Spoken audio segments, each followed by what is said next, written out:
যুদ্ধবিরতির ঘোষণায় এবার এক রাতের ব্যবধানে নিজ নিজ ফ্র্যাঞ্চাইজি টুর্নামেন্ট ফের চালু করার ঘোষণা দিয়েছে দুই প্রতিবেশী ক্রিকেট বোর্ড।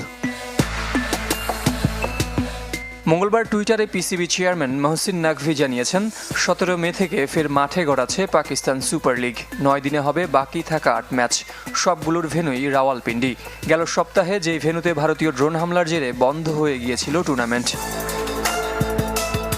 পিএসএল এর বাকি অংশে কমছে বিদেশিও। আপাতত আর পাকিস্তানে ফিরতে চায় না অস্ট্রেলিয়ান ক্রিকেটাররা। 25 মে আসরের ফাইনাল, যেদিন প্রথম টি-20 দিয়ে শুরু হওয়ার কথা পাক বাংলা সিরিজ।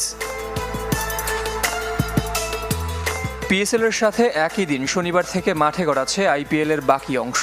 13 থেকে কমে লিগ পর্বের বাকি ম্যাচগুলো হবে শুধু বেঙ্গালুরু, জয়পুর, দিল্লি, লখনৌ, মুম্বাই ও আহমেদাবাদের এই 6 ভেন্যুতে।